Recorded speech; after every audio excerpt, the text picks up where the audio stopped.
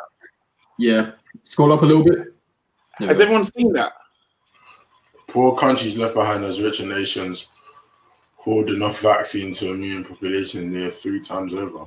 Bruv, it's not surprising. As Yeah, Jack I'm said, surprised. I'm not surprised, bro. We always say it's a mad thing, but we're not surprised. Let's be real, fam. We're not surprised. Do you know why I found that annoying to see? When they needed help, do you know who they all went to first because they've dealt with pandemics first? Like with Ebola and that. They went to Africa. They went all the expertise. China, everyone went to their expertise for help, for support and say, how do you deal with it? That's why China knew what to do. That's why England knew what to do. Everyone went to them for their expertise. How do you? That's when they went to Turkey because obviously Africa export from Turkey and stuff like that to get all like different things like ventilation masks, all that, name it. It killed me to then see that, now the first time they get a vaccine, it's like, yeah, bun you. We got what we needed from you. We learnt what we needed and we're done with it. But it's nothing new, man. They always exploit us. That's the thing. They've been exploiting us from day. So that's nothing new, man. You don't want to hear something mad? Mm. Speaking on Africa. So one of the vaccine creators, I'm not sure if this is the one that's worldwide at the moment. Pfizer or whatever. Yeah. Nigeria is suing Pfizer for $7 billion in damages over illegal tests of the COVID vaccine on children. You don't know about this? No. They were testing illegally. Well, allegedly, this is obviously what Nigeria is saying, and they're looking to take him to court. $7 billion over illegal tests on children.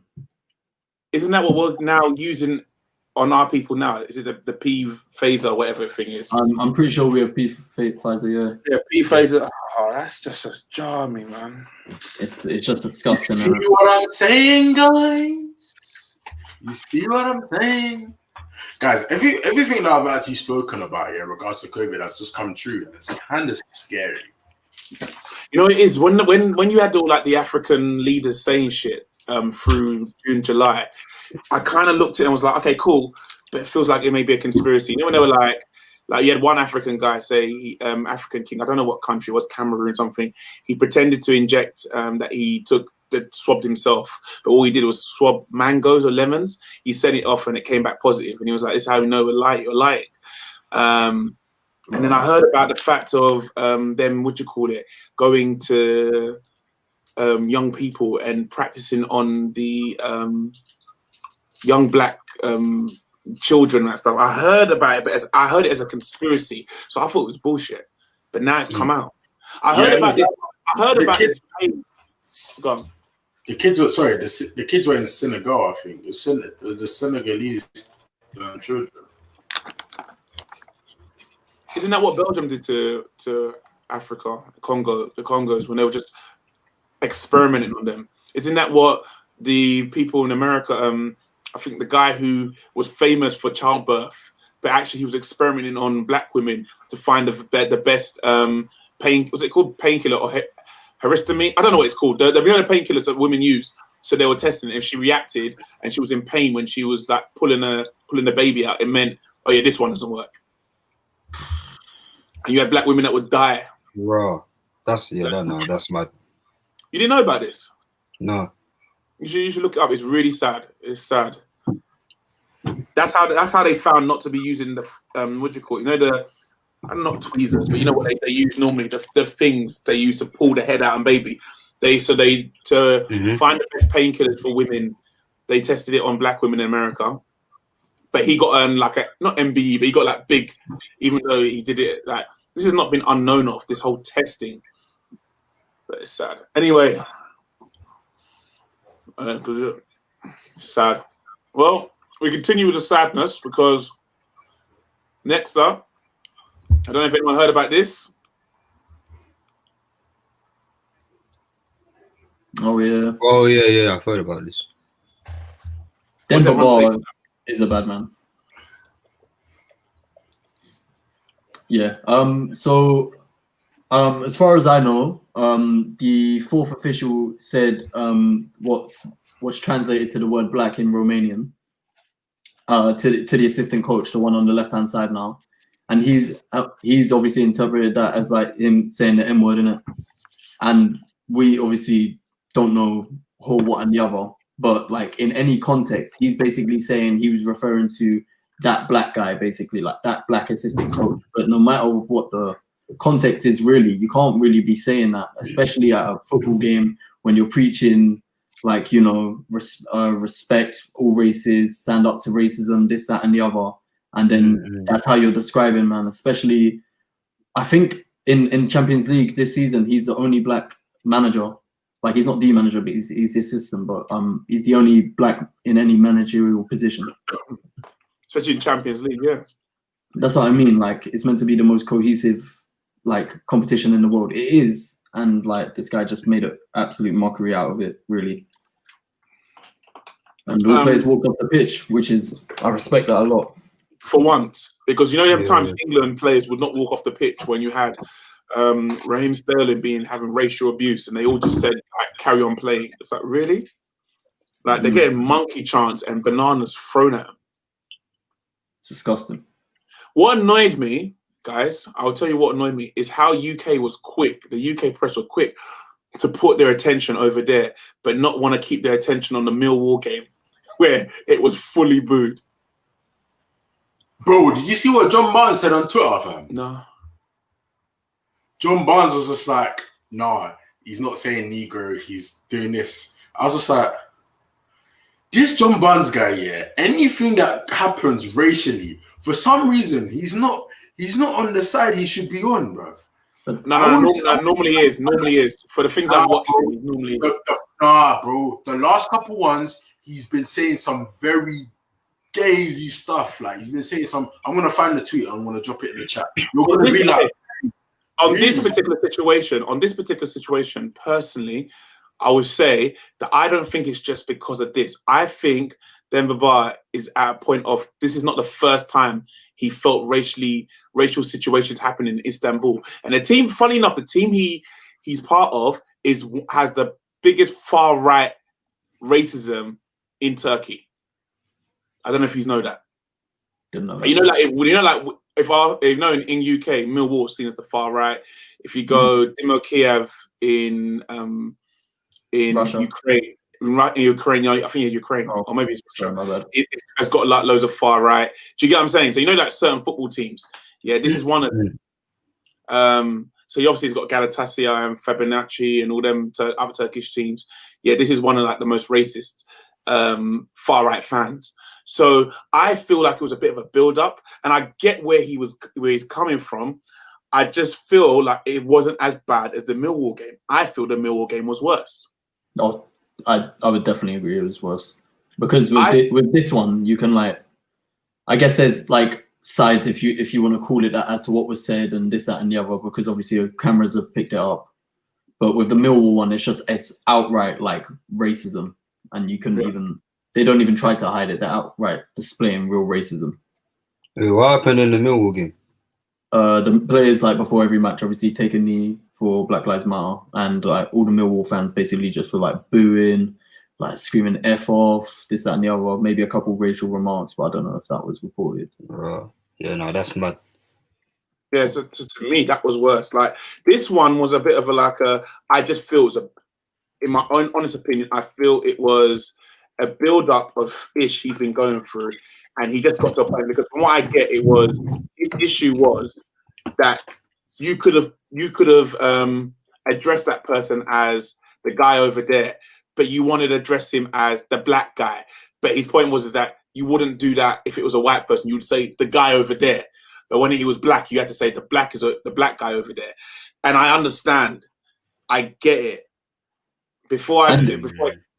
I get it, but I don't think the guy was meaning being racist, like outright racist. Yeah, I can't like. Yeah, when I hear that doesn't sound outright racist, but then you never know, because everyone always has like. I think he's just an old school guy, and this is. I'm glad it was outlined, because we're all human. We shouldn't be associated just based on the color of our skin. If you wouldn't do the same with another color, do you know what I mean? But it's a description sometimes, and I guess when you're in that, there's a lot going on. you're trying to say that guy. It's a lot, isn't it? Like, if you say that guy, there's 22 players. No, sorry. Yeah, 22 players on the pitch. It is a little bit hard to. So you're kind of gonna go, okay, let me describe it. The black guy over there. Do you get what I'm saying? I agree. It's a little bit for me. It was a little bit like a. Do you know what I mean? I don't know. But there's probably more to it. I'll read it in a second. But I wanted to get. I wanted to let you all see this one. This I thought was disgusting. The Millwall and Derby game. Yeah. Well, to add on to this one, my girlfriend, she speaks Romanian. She lives there too, and she was more or less saying like, obviously that does translate to the word black, but it's still a term you wouldn't really use. It's still like kind of politically incorrect. It's like a you shouldn't really like use it in that term. Like there you go. Yeah, I didn't know that. Yeah, I didn't know that. So maybe it's like what's our version of okay? So maybe it's like saying. In America, what's the word? Is it coon? You see, like a real coon that's a black racial term, isn't it? When you call a black person coon, isn't it? Am I wrong, or is it the other way around? Someone correct me. I'm not sure about that. I'm not sure about that. Black derogatory term. Is that right? Is it derogatory? Yeah. So coon, saying coon is something that you wouldn't necessarily say it is racist, but you wouldn't necessarily think maybe if it was just 100 years ago, or maybe just a little bit longer. You wouldn't have thought as bad as maybe saying the N-word, which was beginning to be seen as a dirty word. So I guess maybe in Romania there was something said. And obviously he's from Istanbul. He's one of the coaches there. He knew what that guy was trying to interpret. But then obviously from what I'm getting, the fourth official was trying to was asking what is the word for it. And someone's told him that. I'll read the whole thing in a second. Let me just share this because I know something, because you said that none of you have seen this. So I'll get it for you now. The Millwall. Thing. No sooner had they knelt than it began. The sound of booing echoing around the Den before the match against Derby County. And it was definitely the Millwall fans. They were the only ones allowed in under new rules brought in this week to get home supporters back in the stands for the first time since March. Their response to the players' action against racism has been widely condemned. In a statement, Millwall Football Club said it was dismayed and saddened by the booing, adding that the club had been working tirelessly to prepare for the return of supporters. Am I the only one who's not surprised at Millwall? I don't get like how they don't know Millwall is one of the most racist football teams. And they're not at all, like the most racist football fans about. You know what makes it worse is they're in freaking South London. They're down the road to like me and Mali. Like, you know, freaking Bermondsey. Like, your area is so black now. It's been taken over. Like, accept it. Like, accept it. Do you know what I mean? You're close to See no more, bruv. These man live in bloody Essex and Kent, and they come travelling in, bruv. These man don't live in there. And gentrification is real, bruv. Those are like, you know what? Yeah, it's crazy. I don't want to say this, but it's mad. But within Bermondsey, them is I don't want to say it, but that them lot, they're seen as like the lower class. Like, them lot are the hooligans that you're finding in Bermondsey. Like them man there, them football hooligans, they're seen as the thugs. You get what I'm saying? Like they're seen as the thugs. That people will be scared of them, then it would be us. I don't know how true that is, but they'll be actually scared if you know how Bermondsey. I went to school in Bermondsey, so I know that. But yeah, fam, it's crazy, bro. You got the Green Street lot, the Green Street. Yeah. Let me, what you call it?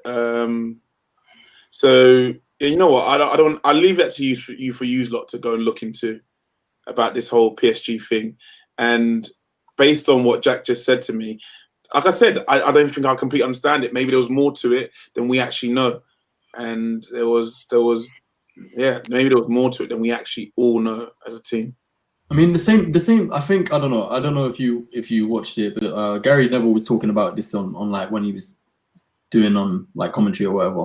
It was like the same incident happened with Cavani like a couple weeks ago, because it's the same word in Spanish to say the word black. It's the exact same word, and it's like if you're coming into the country when it's already got a lot of racial tension, and football as a whole has so much racial tension, and there's so much like promotion around ending racism, surely there should be some sort of education in place to like avoid situations exactly like that.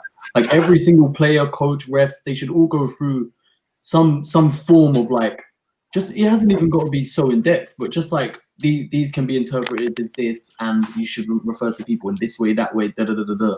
Like it's not difficult. Yeah. Very true. Anyway, that's the longest news of the week. I told you a lot happened this week. Yeah, I'm deep in it. I haven't even touched on the Dutch Villy thing, but well, that's another conversation. Not so very. Let's get into it. I'm gonna go around the room. What's everyone's feelings about breakdance being in the Olympics? I'll start off with you, Mally, then myself, Jack, and then Lamar and D-Mac. Your 30 seconds. Just go, Junior. Just say what you got to say. Go. Yeah, it's a good thing. It's a good thing. But then for me, it's about what are they going to get scored on. I love it. I love the idea of it, and I think it's amazing. It's a big step for us. But the essence of breaking, and even like regards to like the top rocks and all of that stuff, is that going to be something that they're going to be graded on as well, or is it just going to be power moves? But yeah, that's just something to think about. In my opinion, I think it's the best thing that could ever happen. I think if this continues, I think we'll have a union definitely in dance, hopefully. And no, it's not just the breakdance area. I think branding's now going to really be shot through the roof. People are going to get paid real money, not them one-off 10, 20 grand here, and then they don't see that again for another 3 years or 2 years. And then maybe they get another deal with YouTube for another 20 grand. No, they're actually going to get paid like athletes, and they'll have deals with Nike where they get paid every month. And just for anyone who doesn't know what being sponsored means, no, it doesn't mean getting trainers every week. It means Nike pay you to wear their stuff, not you get free trainers. So seeing breakdancers actually have real sponsors by Santander or you name it, whatever it is, and being paid weekly to be the face of their brand. It's just going to change everything. It's going to change the game. Dance schools are going to have to fix the frick up now, because now they're going to have to realize that because it's now a real thing. Just like they've been pushing BMXing. I don't know if everyone noticed. There's loads of more BMX locations. I don't know if anyone noticed it. Probably like underground and everything, all of it. Because now BMXing is part of the Olympic Games, which, funny enough, UK brought. Shame on you, UK, for not thinking dance should have been involved as well. And it took France to fix that up. It took 14 years in hindsight. Do you know what I mean? So, but thank you. You didn't think dance, you thought BMXing. Anyway, I mean, America would have made sense why they thought BMXing, but UK thought BMXing. Bring BMXing. I understand to a certain extent. No, I don't. I'm not gonna lie. But anyway, I do. Right. Yeah, that's my take on it. Amazing. Okay, I guess the 30 seconds has gone out the window. I think it's incredible. I'm on exactly the same page as Omar, and I think you can split this argument into two parts. Into two parts. I think there's the argument for the backlash for the people who are majority non-dancers. You can all go suck your mums. And then there's the argument for people who are dancers, and I can understand where there's a bit of a debate there.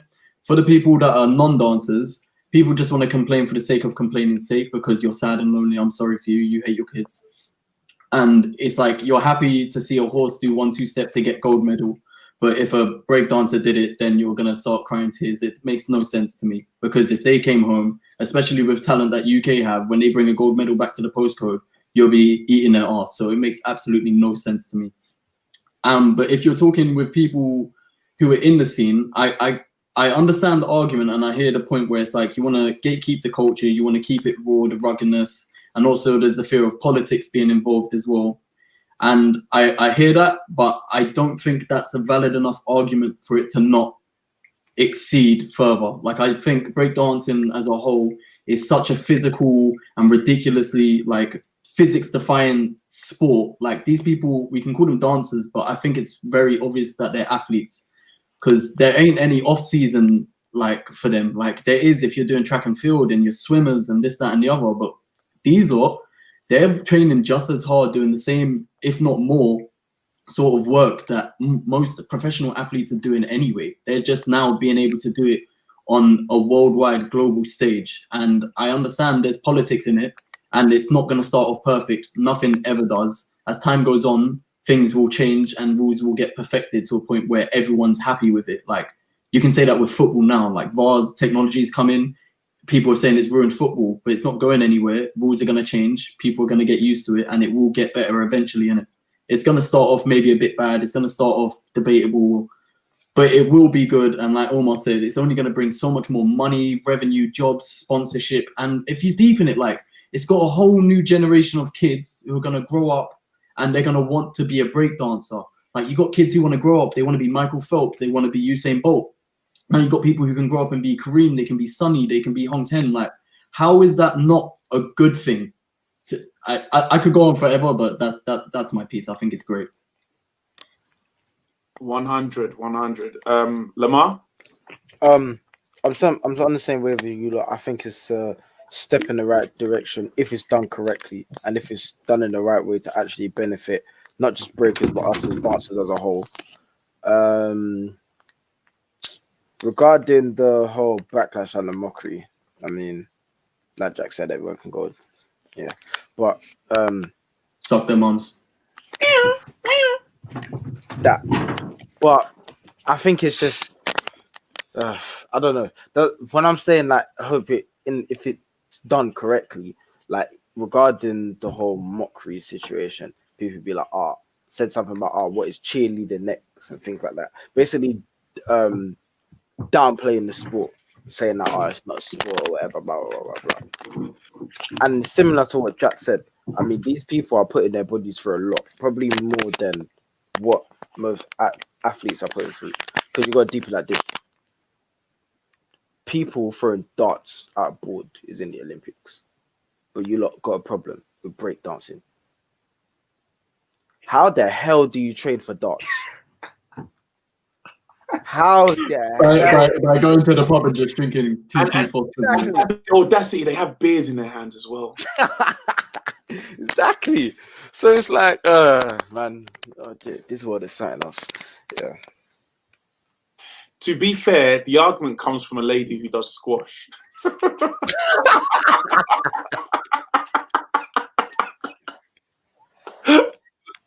I'm sorry, D-Mac, let's go. I want to speak on that article. Oh my god. Yeah, man.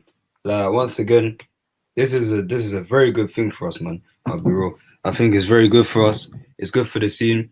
I just hope that, because I think sometimes as a community, as a dance scene, we kind of get into the habit of slayering anything that comes good to us. And I think we just need to allow it this time, because I can't lie to you. It's not every day that you actually get one of our stars in the Olympic Games. So I think we just need to allow it on that note. Just be like, cool. Even if they don't, I think the only thing we may lose is the raw, like Jack said, like Jack mentioned earlier, the authenticity and like the rawness of the battles. So like in terms of like if they're battling, they can't do like certain stuff like gestural like towards each other. That may get lost because I don't know, maybe it's because it's shown on TV or whatever. But in the long run, bro, like this is flipping like one of our stars on the like on an Olympic platform. Do you know what I mean? So yeah, man, I think it's good. Like Lamar said, in terms of the mockery, like really, I don't care. When I saw it, I wasn't really surprised because dance has never been like seen as like an activity that's been rated. You know what I mean? When people need to actually understand, it's both an art form and like a very athletic sport at the same time, put all in one. So yeah, I think people understand that when they actually see it on the Olympic stage, man. So yeah, I think it's good.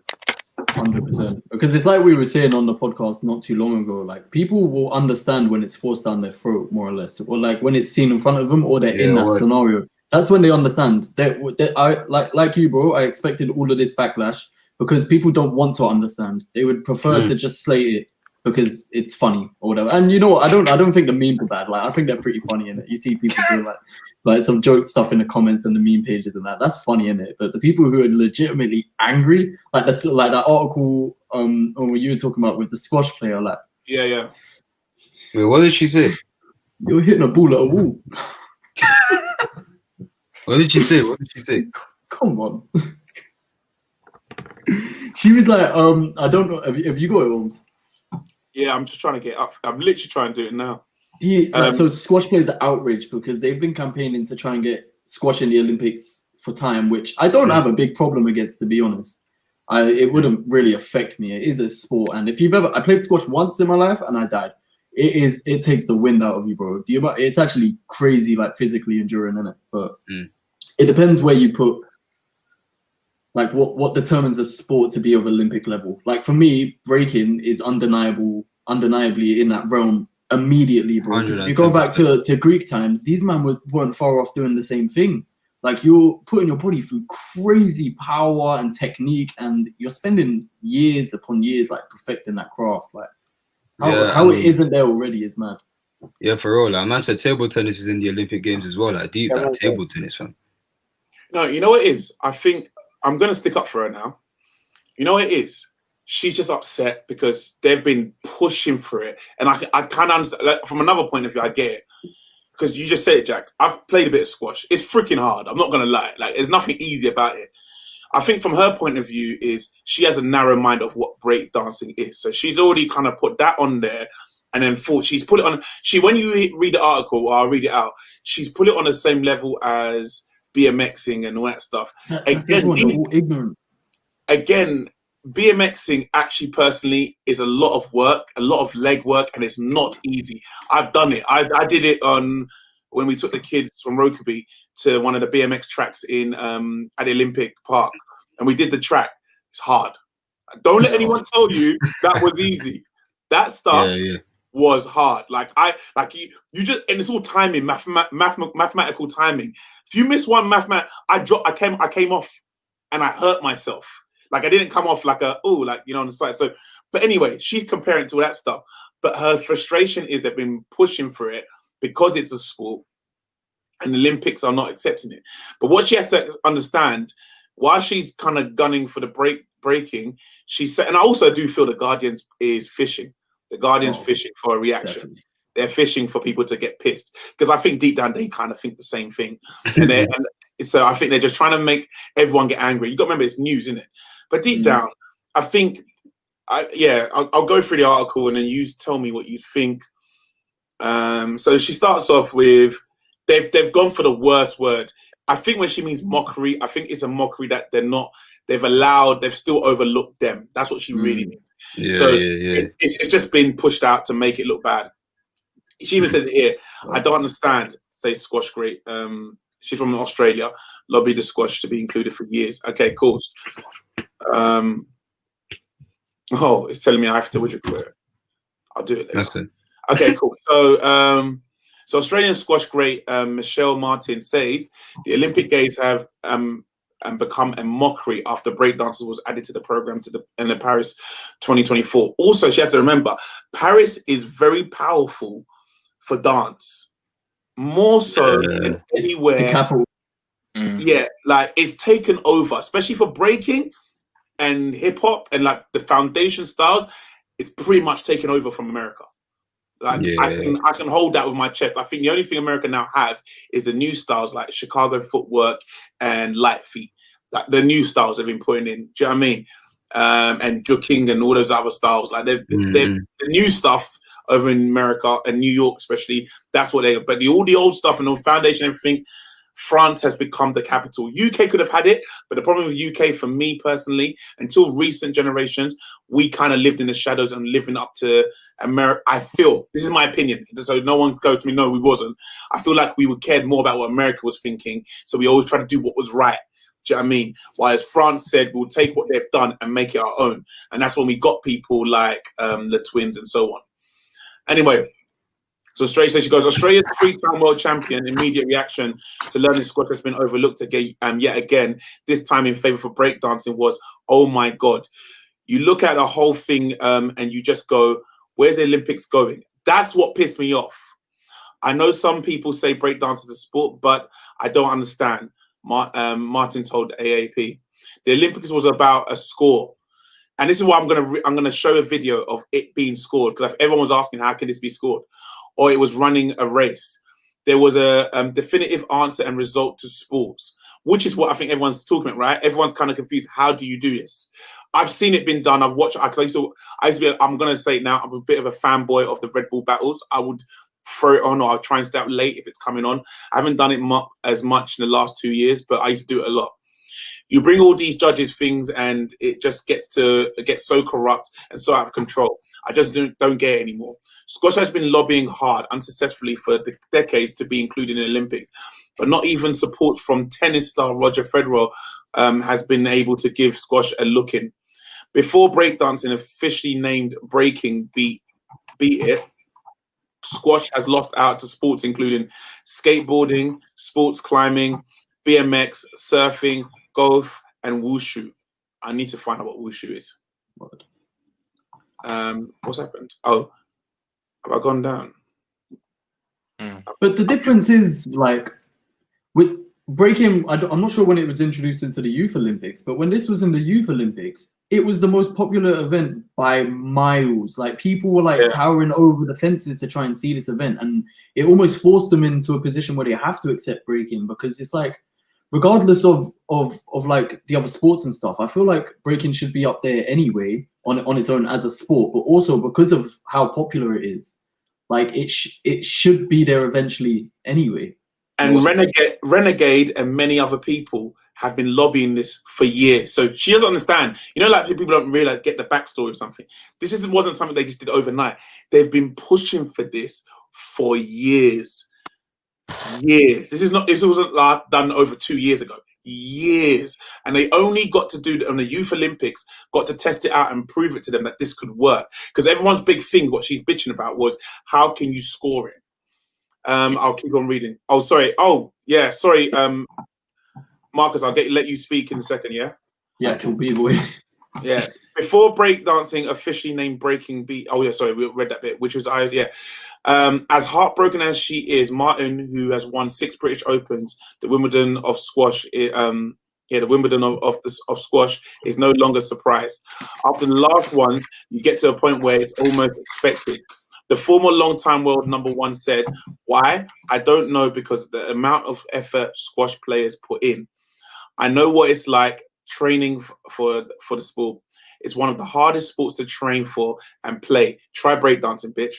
They've obviously got something against squash because it's been rejected in the past.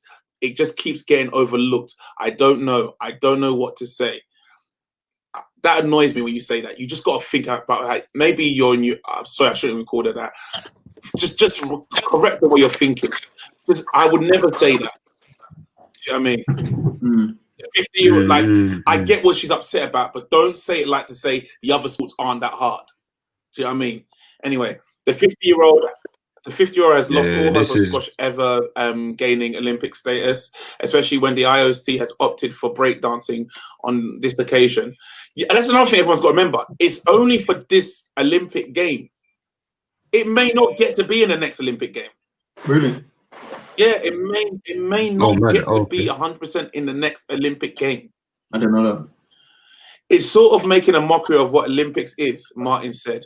When you look at what it used to stand for, the Olympics definitely fits in the category. It definitely fits in the category. What does Olympics stand for these days? I don't really know. They need to go back to what the Olympics was about and let other sports stay outside of that, because the problem is having such an impact on sports. And I don't get into Olympics now. The Olympics has lost what it was. Yes, they're trying to move with times, but it's created a mockery of the thing. And that's the bit where she said mockery, but they've obviously pushed it, like saying breakdance is a mockery. Yeah. But Australian's Olympics chief, Matt Carroll, said the addition of events like breaking were positive signs of the modern games. So someone sees it as a anyway. The Olympic Games are adapting to post-corona world as well as continuation of the IOC's Agenda 2020, Carroll said. These Paris Games will see absolute gender equality for the first time and record a number of mixed events. Add to that the continuing evolution into more youth-orientated and urban sports. I think we will see an unexpected interest in the Paris Games, and we will, because now you got BMXing. I slightly want to see the BMXing and skateboard. I'm not even just thinking about the dance. Sports climbing, skateboarding, and surfing will make their debut in Tokyo next year. Tokyo will also have new disciplines in BMX freestyle, and free-on-free basketball. That sounds exciting. Yeah. Breaking will be a new event for Paris, consistent with the theme that we're seeing in the disciplines such as extreme canoe, slalom, and slalom. Sorry, the Olympics Games are changing. It's up to the Games host to nominate new sports it would like to showcase. That's what I said. I don't think it's gonna. I don't know if any other country will take it on after France. That will always lead the disappointment for the sports which aren't accommodated. But sports can and do come back into the Olympic program. Oh yeah, that's it. Yeah, cool. I think it would be so successful. It has to. I think the biggest problem I believe will happen for the future of the Olympic Games is the fact that when you bid for Olympic Games, you're also bidding to create the space for these games. Mm. You're saying that you can have this space. So some people may look at that price and say breakdancing isn't worth the money. Do you know what I mean? To then create a whole like arena for breakdancing. Do you know what I mean? It's not even that expensive to run, really. Well, I personally feel one of the biggest things when you bid for the games, you also have to say the longevity of what you're bidding for and how the community can thrive from this. So obviously when they built Stratford, they said that the community could, that's why they allowed West Ham to be able to rent the space that was continuously being used. That's why their swimming pools then continue to be used after their, I don't know what it's called, the bike.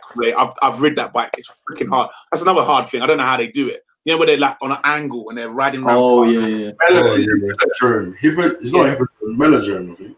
Something like, yeah. Like, so they got, so I think France, for obvious reasons, being a very big capital for breaking, personally, I think they can obviously vouch for why they would have it. Do you know what I mean? Because the continuation of the community being able to use a space like that. Tokyo obviously didn't think they needed it, for whatever reason that is. Do you think another country is going to then take it on and feel that they're going to build facilities for breaking in the future, like they do with the basketball places and all that stuff? I guess we'll have to see. I'm not sure who's hosting the next Olympics. Is it Russia? I don't think. I think Russia is. Yeah, I think it's Tokyo. Tokyo missed this year, so Tokyo will do it. France, and then I think it's Russia. Yeah, I think Spain have a team as well. I think, if I'm correct. But what do you call it? No, I don't feel like they're gonna build a space just for breaking. You get what I'm saying? Because if you look at it, that like, I don't know how to put this. I don't know how to word it the correct way. But I don't feel like they're gonna build like a special like arena just for breaking. You get what I'm saying? I feel like if they use it for another sport, then kind of transform it into like something else as well. You get what I'm saying? Like the main stadium for the Queen Elizabeth Stadium in Stratford, that was used for loads of different things. You get me? Because obviously the track is just for the outside. You can do so much more things on the inside. You get what I'm saying? A lot of venues, like halls, that's the thing. They got to find a hall, and they're not going to want to. So like the basketball, the Copper place? Copper Box. Yeah, they used it for netball, basketball. Yeah, that's what you got. And you got to remember, you got to think of scheduling. So that's where people may go. I don't know if they're going to do that. Yeah, it's true. It's true. Like, plus, you got to think about, are they going to make? Do you think that bringing them to the Olympics, if they're going to make all that money back that they use in building a a place just for breaking? Are they gonna make that money back, or investing in this money? Are they gonna see it in the long run? As you said, it's always something that's about the longevity rather than just the here and now.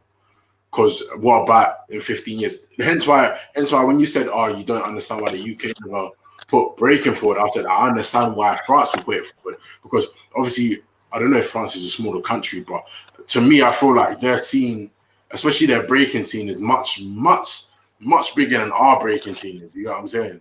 Plus, I feel like we would say something, but unless I'm wrong, we would say something, but I don't feel like we're as forward as other countries are when it comes to breaking, or even when it comes to street dance as that kind of a whole, really. I agree. I feel like if they realize the audience that they have, they would accept it a little bit more. Like, for example, they probably don't understand that there are a lot of breakers, not just UK based. Breaking is bigger than a lot of people think.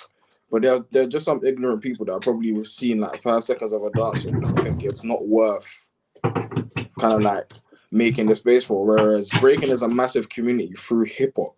Like it grasps off a lot of things. It's not just a new sport that someone made. It's been happening for a while, like you said, Omar. And it's a thing where I feel like people won't like what they don't understand. Because Garen, like, for example, if someone took the chance to look at successful battles that have happened, like the Red Bull BC ones, your freestyle sessions, your IBEs, all of those, and they will basically not just be another one of those, because obviously it's holding the title of Olympics. But if things like that can be successful to the right people, why not give us the mainstream media, or give us a chance to make a mainstream media? Because me personally, I'm not 100% sure how they would judge this, but I do know if it did happen, that you could possibly kind of like grasp a new audience from this. So people that didn't know much about it before will know a lot more about it now because it's put on mainstream media. Like, or maybe it'll give a chance to inspire other people to do the same. Maybe because it's not what they've seen before. It could be something simple as their mom and dad put on something else, like cartoons or whatever, rather than that old movie that had the dance styles with it, for them to have the epiphany that they want to become something like that. Maybe some people just haven't been open to it, etc. I'm just gonna keep the ball rolling. In terms of how they would judge it, I'm not 100% sure. I was lucky enough to go to the Youth Olympics to support one of my brothers in Germany, as well as see Battle of the Year as well. So it was quite a nice trip. But in terms of the way they ran the Breaking for Gold Youth Olympics, they started out as a video entry. So you basically sent a video to some judges. I'm not sure. You basically sent it to a website, and then if your video got picked, you got picked. And then I think there was over like 300 breakers from like a couple different countries. And the way they done it, from what I can remember off the top of my head, was they had, okay, so for whoever's been to a battle would understand this. You know how you kind of like, rather than prelims, it would be a cipher, and then the judge just walks around, kind of like sees who's good enough, who can hold the smoke, etc. Right? Does everybody understand what I mean, or not? Okay, Yeah, cool, yeah. So it's kind of like that vibe. So, but obviously it was more professional because they made it so you battled every single person before you even made it to the top 32. So that means you already have to be at that fitness level where you can give rounds already and have different content. So they did it like that. So I don't know how they done it, but they made sure you battled everybody, or for a certain period of time, for at least 2 hours, until they picked their top 32. And the way they kind of like judged those rounds, they did it by percentages. I think it was a new judging system where they had stuff like style, but you're not rhythm, I suppose, and what else? Oh, well, style and musicality. You know, all of them things that you just look for, like as in a judge, they did that in percentages. So then when it came down to the top 32, now it was battle time. So the prelims, that long prelim, was kind of over, and the way they done it was a straight on battle. So I think they picked like a top 64, 32, then kept cutting it down until the final battle, and it was really, from my opinion, nothing really went wrong. Like it went as smoothly as possible, and it was like a professional thing. Think about it, going from an online thing, like an online based thing of picking your people, and then going all the way down to a real life thing that happened in Germany that was a smooth experience. It wasn't like your stereotypical battles where they say you're starting in 5 minutes and then half an hour later you're trying to run for your last train. It was actually on time. Do you get it? And I think because they used the big hall and kind of like you know how breakers have like floors. Like for example, for those of you that have been to Rain Crew, they have like the relentless floor that they get sometimes if they're sponsored. So they had something like that said WDSF or whatever it was, or breaking for gold on it, and they gave it some form of like nice structure rather than just the rented out hall. And yeah, it was just a good vibe, man. I didn't see anything wrong with it. Now, in terms of, I'm gonna go and move on now because that was just me like relying on their experience. In terms of eligibility, so who's actually gonna be a part of these Olympics? Because that's a big thing that goes on. Everybody was, even down to myself. I even put myself in a situation. Like, obviously, I would love the chance to even experience something like the Olympics or anything like represent your country, yeah, represent UK, innit? Of course, like I would love that chance. But the thing is, a big not a controversy. I don't really want to drop names, but it's, you know what, I will, because it's very true. Yeah, run it. I saw something on Sunny's story, like B-Boy Sunny, shout out, and it's very true. He's seeing a lot of people saying, "Oh, I'm going to be representing the Olympics when it comes to 2024." But more time, you haven't even won an international competition yet to even earn your stripes, and it's so very true. Like people were getting controversial about his post, saying, "Oh, you're just breaking young kids' hearts." Whatever. No, but it's so true. Even to someone down like myself, like that. I think my biggest battle that I won is a bloody HHI thing. Do you know what I'm saying? So. But then that opens the question, what do you have to win in order to even be eligible? Because I can name a good 2 people that I know that will probably be in there. Kikaram and Sonny himself from the UK. I know that for a fact because they're the most prominent B-boys out here. And I know a couple on the sideline. Like for example, I said it on the UK breaking scene thing. I was asked, well, not me personally, but it was kind of like a sticker and a post. And I said, Spin, I said Sonny, and I said Karam. Because those are the 3 most memorable B-boys and the most active B-boys. But how are you going to judge who gets to go? Because surely, if this is the Olympics, everybody has a chance, but you have to pick the best. So are you going to take now this new given chance of big Olympics and then take people that you've seen from the hip-hop scene, as in like winning IBEs, winning Last Chance Cyphers, winning Red Bull BC1, and then give them the mainstream media? Or are you going to start it from the bottom, which would be a bit long, and give everybody that equal chance? It's like, let me know what you guys think, because I have no idea. Would you rather take people that you know that will give a show, or give the underdogs a chance that you haven't even seen before that, you know, might possibly be, I don't want to say better because I don't want to sound like a hater, but you know what I'm saying? People that are up and coming, people that are training, because think about it, you got 4 years. In 4 years' time, I could be the best. You never know. Or in 4 years' time, someone that you never think would be the best could be the best, or could be better or eligible enough to go in the Olympics. That's kind of like where my mind's at with all of this. And in terms of the childish stuff, like mockery, this, that, and other, like people just need to grow up and, like, I suppose, learn about something before you start mocking it, because breaking is a very difficult style to obtain, let alone kind of like just do. Because if I told just your average everyday person to do a windmill, they'll struggle to even understand what's going on. It takes you a while to understand, you know, your histories, your this, that, and your other, the boring part that people don't want to know, let alone the actual physical move. But yeah, no, I feel like I know I seem like I'm waffling now, but just to put it in a nutshell, I feel like dance in general, let alone just breaking. Obviously, breaking is the title now, but dance in general is a high intensity sport, no matter what everybody says, because it has the same. You can have the same work ethic as a runner, as a football player, as this, that, and the other. We don't train the same, but we train kind of like the same-ish amount. We train equally, and I believe that it's worth it, because dance is something big. Dance is something already mainstream media, so why not give it something like the Olympics? Because obviously some of the other stuff they said, like for example BMXing and things, they already have other places. They already have mainstream media. Stuff like BMXing, you gotta remember, bro. They have it's one of the biggest things. Yeah, got they have Sims for that already. They all got of them bands things there. So for you to put that, they already have mainstream media. Dance doesn't really have anything to go back off besides if someone says, "Oh, we need some dancers for a movie," or we need some dancers for a movie. Do you know what I'm saying? Like, so giving dance that Well, chance, I don't see it as logical. And I want to just jump in because what you just said there is very beautiful. And that little bit, a lot of people in this dance scene who jump on this dance scene are jumping for fame. We would be able to get rid of those people. It sounds like some sort of evil plot. But we would be able to get rid of those people who aren't serious. I'm not talking about the ones who do it as a hobby. Those people, they can do it as a hobby. You have high-level hobbyists in IMD. You have high-level hobbyists in other. That's not the problem. I mean the ones who go, I want to live that life. But 5 years later down the line, they decide they want to start doing singing.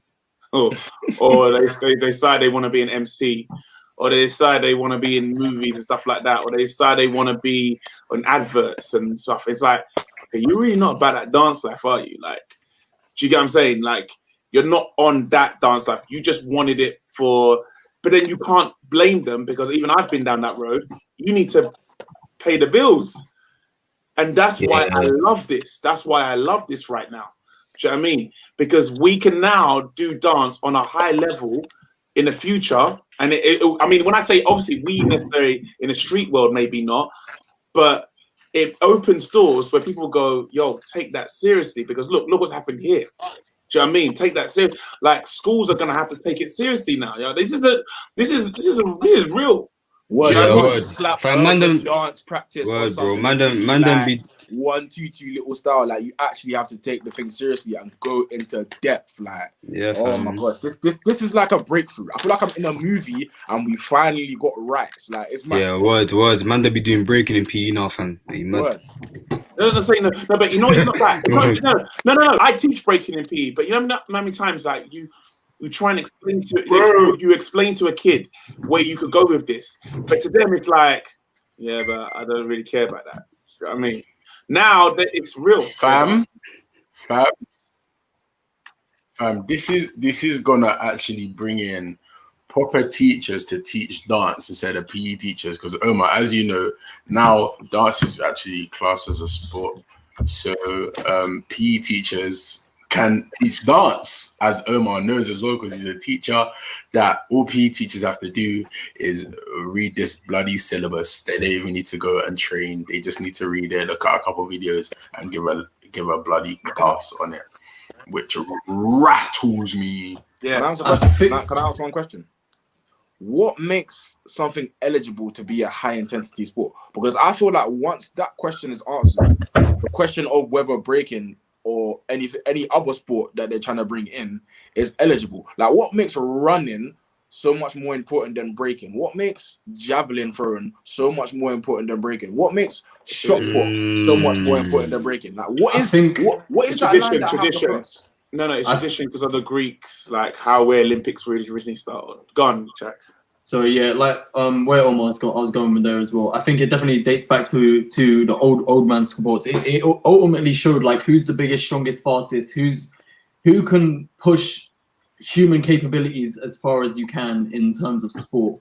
And that's where I think you can cross the line with skateboarding and BMXing. As much as I love them, and I would love them to even be in the Olympics, that's where I draw the line on what should be considered a high-intensity sport and what should be considered an Olympic sport. Because I think if you're using an external device to almost show off your technical ability, I don't know if that's technically an Olympic-level athlete. Like, they're definitely a high-level athlete. I would still call them an athlete. But if we're going Olympic-wise, I feel like that's human. And that's why I think the horses is the stupidest thing I've ever seen in my life. But that's another topic. And then with BMXing, I think there's a very fine line there. I would be for it, but I could definitely see the argument as to why that's not an Olympic sport. But breaking definitely should be there because you're pushing your human capability and you're doing almost what looks like superhuman stuff. You're almost defying physics. You're distorting your own body's ligaments and you're doing that whilst keeping in beat with music. And the best bit, bro, can I add in? The best bit is only a few people can do it. Exactly. Just like an Olympic sport, only a few people. While as this is my point when it comes to like the skateboarding thing. I feel it's not even just the devices because obviously you can use gloves, boxing gloves as a device. You can use archery as a device, but these things for me, these are very skill. I don't know how to explain it because everything is skill based. but this isn't physical skill to me. This is like, that's more like you have to have good accuracy on an object and the use of an object with your body, whether it's biking and stuff like that. Breaking, that's actually like, I don't want to be controversial because I'll be sounding like a lady, but the skateboarding thing, for me, I feel there's a level of, if you got a good skill, you can get. But then, you know, I know a lot of skateboarders who are smoking off weed and still drinking and everything, and they could do some mad tricks. Breakdancing, everyone here has been a dancer, and you know you can't get away with that. You know when training season's coming in, let's not lie to the public right about now, man. No. I'm telling you, it's not telling lies, bro. You know it's true because everyone knows, especially if you've trained with IMD. Everyone here who has done the IMD stuff and we've taken it seriously, you know we couldn't get away with thinking, let's have some cakes. We couldn't get away with it. We couldn't get away with it. We tried to. IMD, but as you were saying, sorry to put you up. I've got to say it though. I've got to be real. Breakers do. Marcus, correct me if I'm wrong. Breakers actually do be on that drinking. Okay. No, they are. No. Let me know. I think everyone's getting me wrong. Top tier, fam. No. But when they come to training, I know a lot of these guys. I know when they know their season's coming, they'll cut it all out. They'll get rid of it. And the ones who don't tend not to be the finalists. They tend not to be the winners. They're not top 8. They're not hitting the finals. Sunny, it's very true. Because at certain jams, like for example, I don't know, it depends on the severity of the competition. Obviously, every big competition should be treated fairly. But let's say, for example, if it was just your stereotypical UK jam, man, you go outside to take a break, you will see all the B-boys out there, man. Maybe not all of them, but you know what I'm saying? You see most of them out there doing the social things, the smoking and drinking thing, and then coming back in for their prelim round, like delaying the time of the event and that, moving along and that. But then obviously, if it was like Red Bull BC1, and then you got certain people that you know, I believe they would be smart enough or just have the common sense or the incentive to say, you know what, I'm not gonna stop smoking, but for this moment in time, I've got this coming up, so I need to train my body to make sure I can actually bloody breathe on stage. You know what I'm saying? What I'm saying is, I know a lot of them, when it comes to the battles, when they come to the actual battles and they get ready for it, they cut it out. Do you know what I mean? And the ones that don't cut it out, I'm telling you, they don't make it that far. They've never really made it far. When it comes to Red Bull BC ones, they've cut it out. I know Lilu, he cuts it out. I know, like, they cut it out, like, and the ones who don't, because that's the one thing for me personally, when I've got ready for HHI, like, you all know who, when I did HHI last year, when we had to get rid of it, look how much weight we lost. Very true. Do you go and look when we just said, okay, cool, we can't be eating, and look at the moment when we was like, fudge it. The next day we felt it. The next day, when you said, I'm gonna all that Dominoes, you felt it the next day. So you know what's mad? That brings me back to that rehearsal with Lauren, yeah, where we were all training and stuff, and then we brought her in, and she said she felt it straight away. It's like you can't not get away with that. You can't get away. If you're gonna be real about your like what you go through, there are people we know in the dance street scene, but we've all been saying this. We talked about on the health podcast when we did it about the health health episode. Yeah. Like, you can't get away with it. I'm scared now because I know I've got to get myself ready for next year. And I'm like, yeah, when I start, like, I can't fake it. I remember Lamar, do you remember that rehearsal we had when it was me, you, I think it was me, you, and Kyrie's left? Or was it me, you, Marcus, and Kyrie's? We all left and everyone had to go. And we started training and our bodies were just it was me, you, and Kyrie when we was making the break. And this is like 3 months before we were even leaving, and that's when I went, okay, I can't do this no more.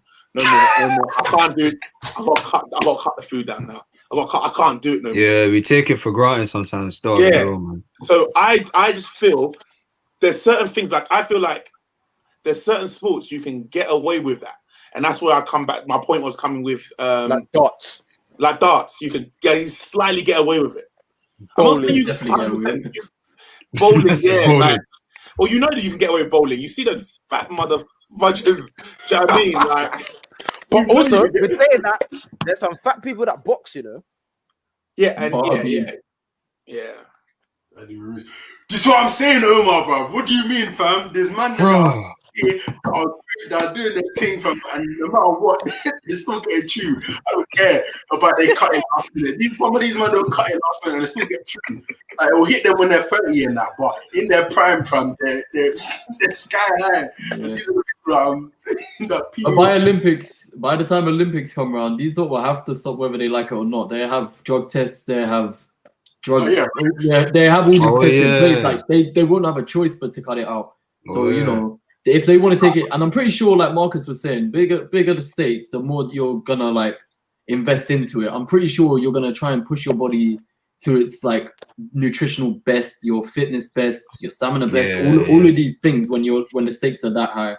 And the thing is, it's not an overnight process. Like that's what I mean. It's not like you can't just stop tomorrow and the whole thing comes out of your system. It's a thing where you have to sweat that out. You have to get all of the toxins out. You probably have to go to the hospital and do that thing where they that stomach cleansing, like to the point where you have to actually change your lifestyle so that all of the bad toxins are gone. And you can't make all of that progress and then one of your friends go, hey, come to smoke one, and you go, oh, you know what, why not? You actually have to make the conscious decision to go, nope, I'm an athlete. I'm not doing this to myself. Or someone says, oh yeah, let's order that Domino's. You have to be like, oh, isn't my cheat day or not? Like you actually have to think about discipline. And that's another reason you can bring in, like, that's another reason why this is such a plus. This makes something that some people look as a hobby, something so professional. You can have a team behind you, work with you doing that. You can have a PT specifically for breakdancing. You can have a nutritionist for breakdancing. You can have that'll be live. Like you just have, there's so many avenues. There's just so many positives. I can't see how this could be a bad thing in any way. And you know what you just hit the nail on the head is that everyone here, you don't even have to be involved because you're a breakdancer or you're the best. You can be the coach now. You can be the so many different things, and you could be involved. I can be the master. You could be the marketing manager. It's creating jobs. I don't get why anyone could be like, oh, the culture. Especially dancers, like this could only benefit you. This could only benefit the future generations. Like the fear about battles changing. Are raw battles really going to change that much? Obviously, when you're going higher and higher levels, there has to be rules and regulations in place. But if you're just running a battle at a studio, like there's no reason for that to change. There's no need for any of that to change. That shouldn't change. I mean, you know what? Yeah, it's kind of a. For me, I think it's kind of a catch-22 because this could either, dilute it even more, or it could go the other way and people will start actually investing time and learning about the scene even more. Dilute it, how though? It can go, so then it comes with the people that are only doing it to get the gold medal and bounce. It's only for the people that are trying to get their clout and cut out, as it already happens, bro. So this is just another thing. I'm not saying that it's definitely going to happen. There is going to be people that's going to do that. Let's be very honest with ourselves. I know, but it's I don't think anyone has that time. But this is what I'm saying. It's a positive, but you always got to look at this at the end of the day, because we're the first people that we're going to be like, yes, this is great. It's amazing. 100% is amazing. But then when the clout chasers come in, we're going to be mad. We can't sit here and say that we're not going to be mad. We're going to be mad when the clout chasers come in and they're going to be like, oh, you know what? Yeah, I'm going to do this. I'm going to start learning breaking. We all know some people that can learn something tomorrow and they could be sick at it. No, I can't let it go. I'm sorry. Bro, no one's going to learn breaking in one day. It's impossible. Bro, there's every single thing in the world. There's someone out there that can learn it tomorrow and be wicked at it. I don't care what anybody says. I could put my life on that. There's someone one thing they learn, they could be wicked at it, wicked bad, and be at the top straight away. That's what I'm saying. Manny. For example, no. Actually, take me in for a second. Take me in, because this is when, as I said, the clout chasers are going to be in their prime. Fam. They're going to be in their prime, and they're just going to be looking at it to get some guala. That's what I'm saying. It's good. Yeah, it's wicked for us. But as I said, when these people come to you, we're not going to be happy. We're not going to be happy at all. We can't sit here and going to be like, there's no negatives to it. It's a 50-50, bro. You could say that about every single sport, though, because But, I could say I'm not saying it just about dance. I'm saying it about everything in life. As I said, but we know, as we all talk about being authentic and being organic within the dance scene, especially as we've been getting onto everyone for claiming that their style's hip hop and it's not actually hip hop. We've been claiming that people that are jumping onto these things and they haven't even been training it long enough. This is gonna happen. As I said, I don't think so. You know, bro. You know what? Please record this and remember this time, because if I don't think so. No. I think people are gonna. No, Mali. I think people are gonna be pissed about it because people lose the everything. But I think it comes down to the scoring system. The way people get scored will make people have to delve in a certain way. If you make it easy, if you make it obviously just 2-2, just do a bit of do tricks, and you get points, of course we're going to lose authenticity. But if they do it the way that Marcus was saying, based on musicality, style, and that stuff, you will be forced to kind of go down that road. And this is what I second that. What I'm saying is, remember I said that in the beginning, though. I said that how when you first asked me, you came to me, I said it depends on what you're going to be scored on. This is why I said it could be a good thing and a bad thing. We don't know this as of yet. So technically, for me, I'm still on that. You know what? Yeah, it's wicked, but that 50-20% of me still like, okay, this could go left, and it could possibly be bad, not bad for us, but it could just be to a point of, as Omar, as you said, we don't have a union, so we don't know like the needs of the style that we're doing. I never worded this correctly, but I think you kind of get what I'm saying. Like all the needs that you need to, everything that you need in order to do the style. Yeah. But then, as I said, depending on how you judge it, as I said from the beginning, will then determine on what people are going to do when it comes to this. Yeah, and that's very true. Like, for example, like anybody, I say anybody, it's not very easy to do, but anybody can learn, like, for example, power is very, very, like, well, I was about to say powerful, but power is very, like, heavy when it comes to breaking, right? You can do an air flare, you're a god. You can do, like, 10 flares without being tired, you're a god. You can do a million windmill transitions and variations, you're a god. But I feel like you can, of course, Mali, you're very correct. Someone could go tomorrow and say, you know what? I'm going to become a breaker. I learn every single breaking move under the sun. Every footwork step, every top rock step, every power move there is known to man, every variation there is to known to man. But if they haven't dove deep enough, like in terms of knowing how to do things on beat, knowing what styles of breaking, there are different, like I wouldn't go far to say styles, but there are different ways to break. There's like your OG breakers, there's your new gen, there's like that awkward middle that there is. Like you have to be able to do these things on beat. You have to know strategic, you have to have battle tactics, you have to know when to use your stuff, because some b-boys like use everything at once. Go on, Jack. I feel like you can land this as well. No. Finish your point. I just wanted to go after it. Oh no, yeah, cool. Yeah. So you there's a lot more to learn. Like it's like you're very correct. I'm not arguing. Like anybody can go out their way to learn every physical move. Just like I can say, I'm gonna become a gymnast tomorrow and learn every flip under the sun. But there's certain things I can't fake. Like you can't fake breaking until you make it, because you'll never make it. Because breaking is so much more than just the physical move. But that obviously goes down to how it's going to be judged. Because if you tell a b-boy to do 5 air flares, I can't do 5 air flares. But if you was to put me in a battle against a b-boy that could do 5 air flares, but I had better musicality, better style, better transitions, then I'd win without doing them 5 air flares. But then if you're judging it based off of physical moves, then the b-boy that has 5 air flares would win. Like you said, like your point is very valid. It's all about how it's going to be judged, and that's what I'm most scared about. Because I hope they bring people from the culture of people that know what they're doing. I don't agree with that. I think they need to be trained. And that's on one thing I'm going to jump in and say. I think they all need to be trained. It doesn't, because sometimes people from the culture have old, distinctive ways of what they want to do, and that doesn't work all the time. Nah. You know what? I'm bang in the middle. Marcus, I agree with you. Omar, I agree with you to an extent, because you need to know.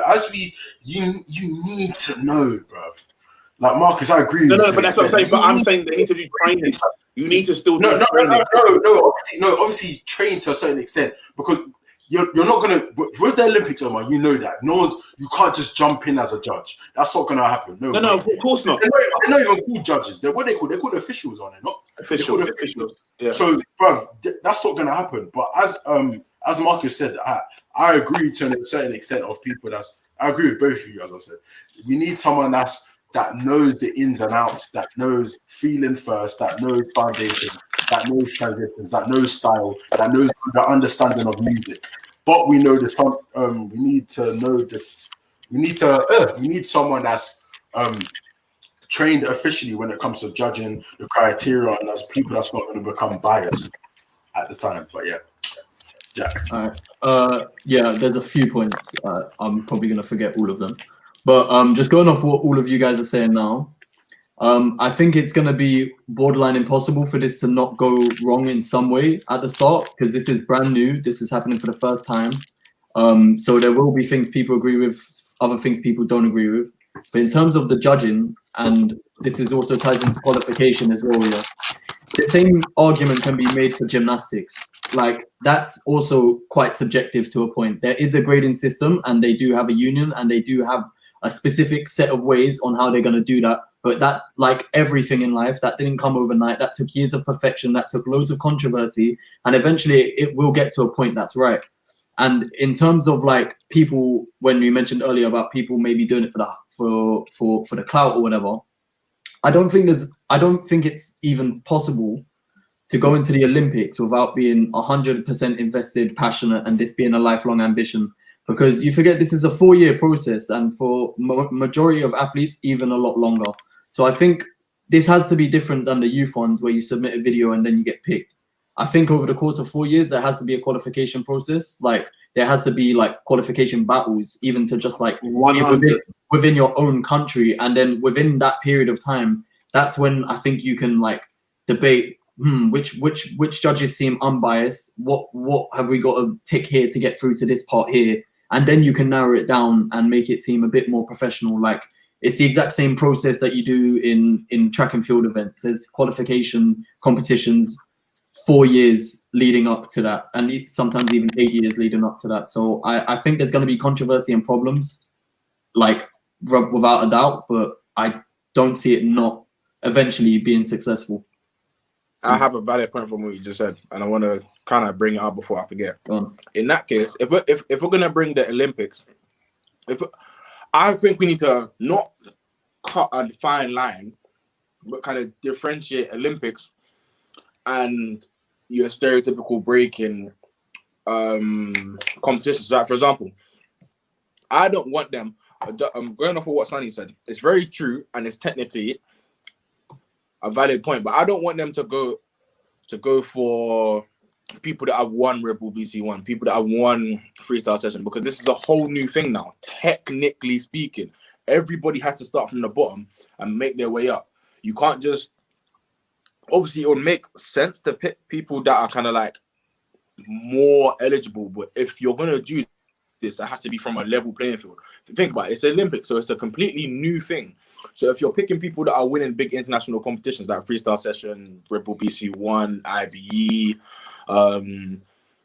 probably missed out a couple of competitions, but you get what I'm saying. If you're just picking people that have won those, and that completely blows people like, well, I wouldn't say blow people like me out of the water, because hopefully I will make it to Red Bull BC, one of them things there. But that completely blows people like me out of the water, because then what's the point? You know what I'm saying? But then this is the reason why I agree with Jack. That's why I agree with Jack. You need a qualifier, and we need a qualifier for everyone. And yes, I get it. If you've never won a Red Bull battle, what makes you eligible? That's cool. I get it. Once France put in the system that it is, everyone enter. Everyone enter. Do you understand? And we get to a better place. I can't see it. Like, and then someone said this, Jack, you put it up. I'm going to put it up again. Oh, sorry. Yeah. Does it matter if you're doing it for clout? If you have the skill to reach to that point, everyone has their own reasons for dancing. I 100%. This is what I wanted to say to you, Manny, but I didn't get a chance because everyone's talking. Doesn't matter if they're doing it for clout. There is no way you can. No. I'm being serious. Doesn't matter if you're doing it for clout. There is no way you can invest yourself without pushing yourself to that next point. There's no way you can't. So if they're doing it for no. Sorry. Let me finish. Matters if you do it for clout, because you've literally just contradicted yourself. No. So it matters. I'm saying. No,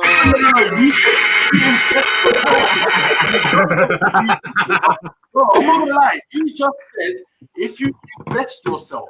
So technically, you're investing yourself to a certain extent.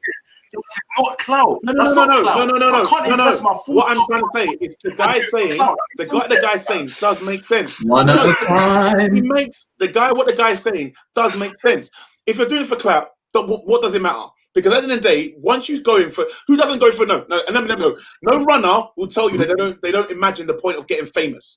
No sprinter will tell you that they don't think about getting famous. No person will say that they don't think about the crowd loving them and screaming their voice. Every footballer will tell you that when they score that goal, they imagine scoring like David Beckham and the clap they receive from it. So there's no problem with those kids. That's what we want those kids to think of. They want to make a legacy. They want exactly the clout we're thinking, what we're associating to is TikTok, and that's what's upsetting because TikTok, you just got to stand up in the front of a camera and do this, and you win. Now, if you go and say I want to be a clout break dancer, you got to invest.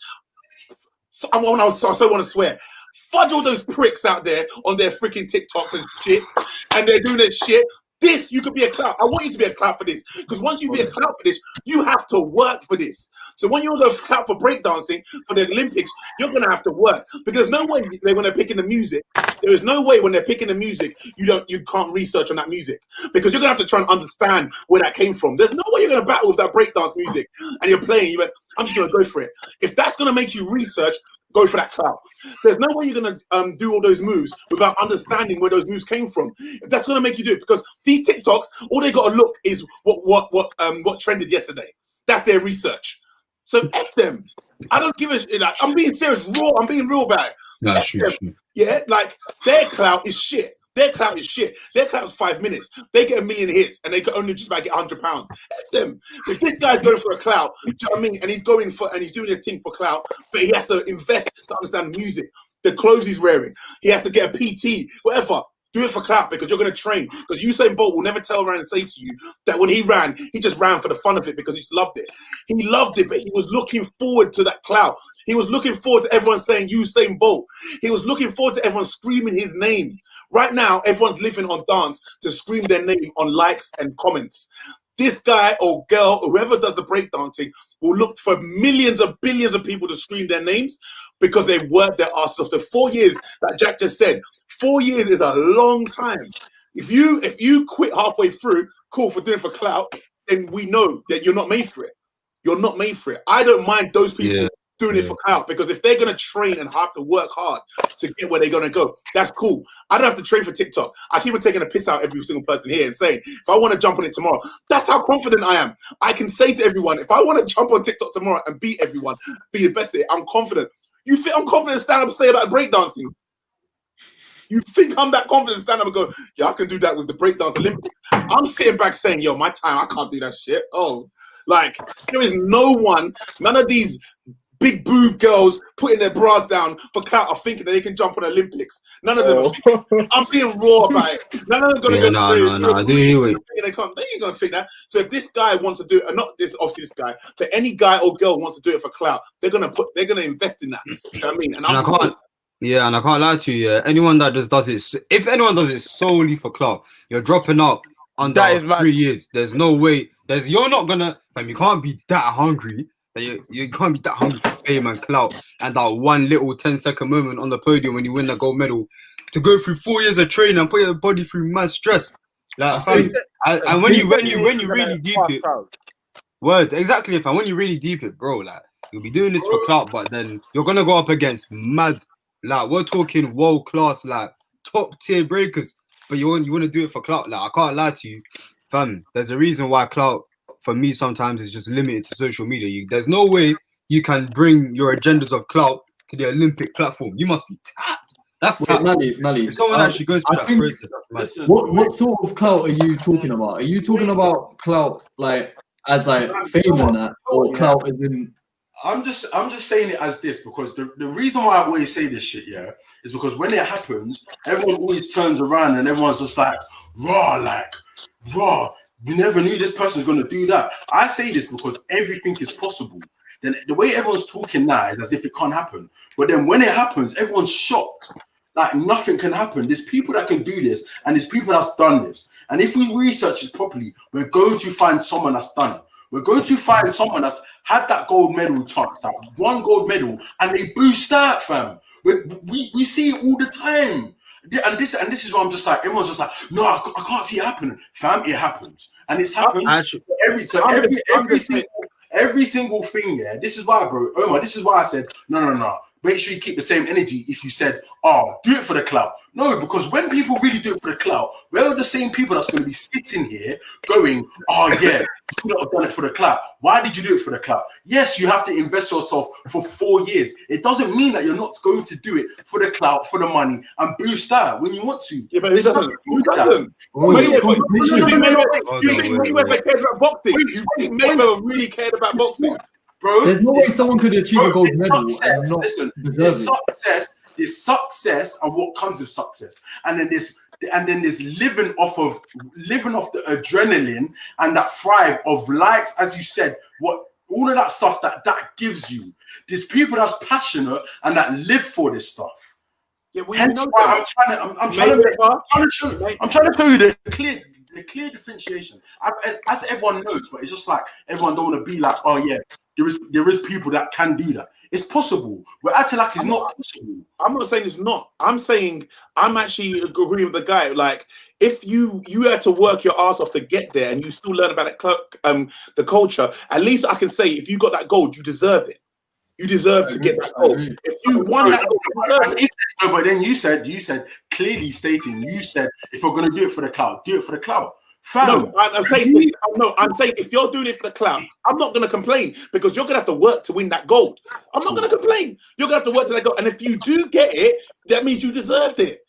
Do you understand? No one questions with Mayweather. No one questions Mayweather. Mayweather is not a lover of boxer. His dad is a lover of boxer. He's not a lover of boxer, but he loved the clout. No one questions him now. No one goes to Mayweather. You don't understand what boxing's about. It's about Muhammad Ali. No one says nothing to him. He's a billionaire. He's a millionaire. No one questions him. People say it, but fam. Yeah, but no one cares. No, but that's my back on play. No, but you know, listen, I stand by it because at the end of the day, at the end of the day, I always see it as I can't sit here. As I've been saying before, I can't sit here and say that I'm not going to say nothing if it comes out. If a man's going to say it's for the club. Because when all the headlines say it, fam, we're going to be mentioned. Headlines, it's going to be the scene. Just like boxing. The scene's going to be talking about it. I have to hold the same energy. No. I'm not. I agree with you, bro. No, but I agree with you. I'm just saying to you, there's no. At the end of the day, the reason why no one really gets onto Mayweather is you can't deny his skill. You can't deny what he can do. So whether he does it for the crowd, all he cares about coming out looking glamorous. The same thing with Diddy. Everyone got pissed with Diddy. Everyone's like, Diddy, you just do it for the clout. You don't really care about hip hop. Just do it for the clout. People always say all the time. Do you get what I'm saying? Like people used to cuss off Diddy. The whole issue between Bad Boys and Death Row was because they thought Diddy was just a clown. But he makes millions. No one chats to him. No one chats to him. Do you know what I mean? It don't matter at the end of the day. But my point is, if everyone is eating, that's what we all care about when it comes down to it. Because at some point, people need to start eating. Well, how many freaking years have we been going for the culture, for the culture? Everyone quit dance, blood fire. Everyone quit anyway. You know what? Yeah, you know what's actually mad. F that then. Bro, yeah, no. I was gonna say this is a new point that just popped into my head as Omar finished here and deep it. Like even with normal hip hop culture in terms of like the music industry, yeah, like artists started to become more cautious of the exact same concept Omar was talking about. It's like, fam, obviously some people are gonna say, oh yeah, keep it raw, but these artists, like some hip hop artists, started sampling like music from I forgot what specific genre, obviously, but they was sampling mainstream music.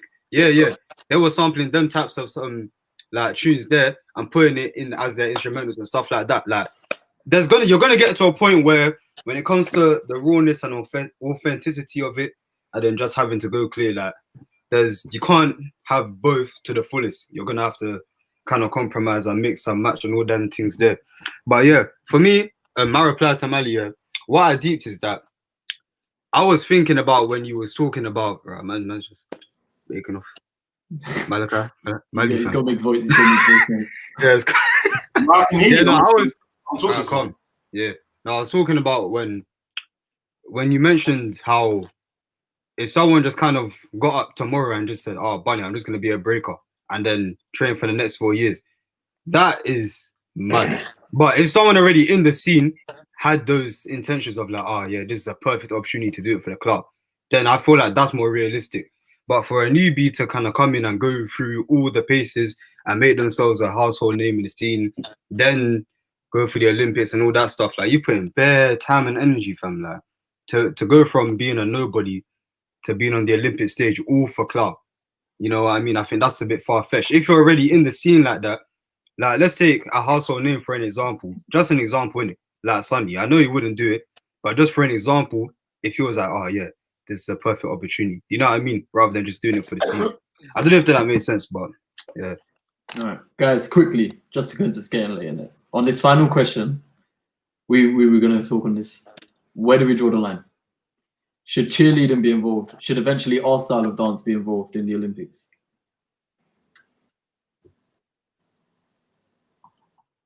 I think it's without doubt. I think we are now coming down a road where people are gonna have to make a decision.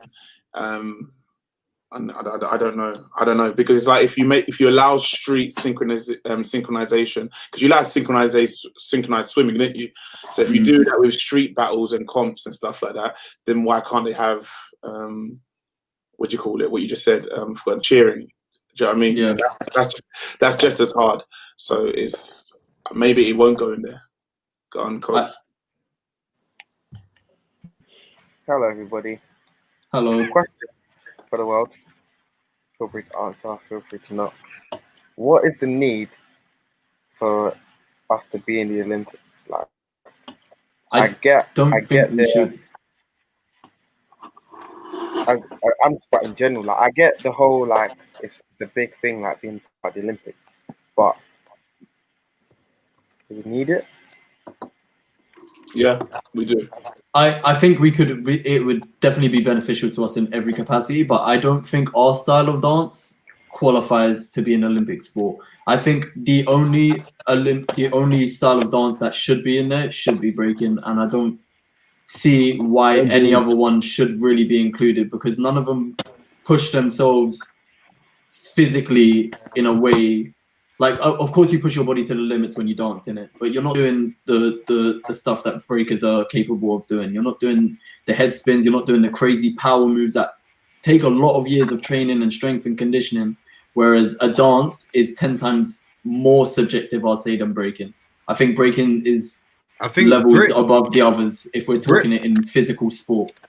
Breaking just comes across much more athletic than any other style in our scene. Like, I feel like even with other styles, you can still be athletic.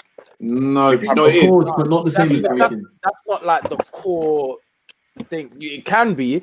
I got a point. You can't go without breaking. And also, can I actually say there's 4 areas that is defined quite clearly: top rocking, down rock, power move, freeze. They're more defined. You can't really do that with street set, because if I've got guys who can do double back tuck and you haven't got it, what makes it fair that we can go against each other? I got a very, very valid point that might spark. All right, before I lose it, gymnastics borrows moves from breaking, because, for example, air flares and stuff were made by breakers but is used in gymnasts. I don't know if that's true, actually. You know, I think it's the other way around. Are you sure? Yeah, I've done my history on break. So they take I swear to God. They take from karate. They took from karate. They took from capoeira.